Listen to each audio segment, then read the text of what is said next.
नाश्त्यासाठी काय बनवावं सुचत नसेल ना, तर हा नेहमीच्या साहित्यातून मस्त नाश्ता एकदा नक्की ट्राय करा।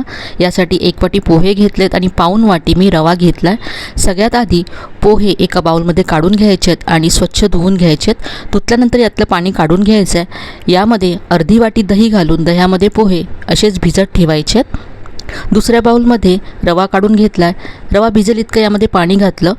रवा आणि पोहे दोन्हीही भिजण्यासाठी 10 मिनिटं बाजूला ठेवून दिलं आहे आणि मधल्या वेळामध्ये इथे मी मस्त अशी खोबऱ्याची चटणी तयार करून घेतली आहे। 10 मिनिटानंतर रवा पोहे दोन्ही छान सॉफ्ट झालं आहे। मिक्सरच्या भांड्यामध्ये काढून घ्यायचं आहे आणि अगदी थोडं पाणी घालून वाटून घ्यायचं आहे। तर इथे अगदी बारीक असं हे मी वाटून घेतलं आहे।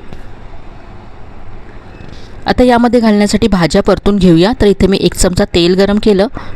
यामध्ये जिरं, हिरवी मिरची, यानंतर कांदा, गाजर, शिमला मिरची, टोमॅटो या भाज्या घातल्या।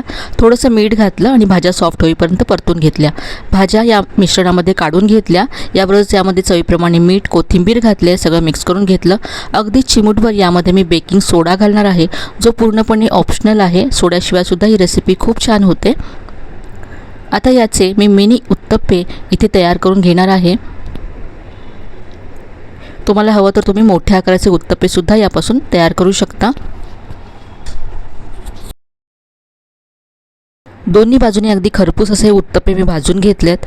नेहमीच्या साहित्यामध्ये आणि अगदी कमी वेळामध्ये मस्त असा हा नाश्ता तयार होतो। नक्की करून पहा। रेसिपी आवडली असेल तर लाईक करा आणि जास्तीत जास्त शेअर करा।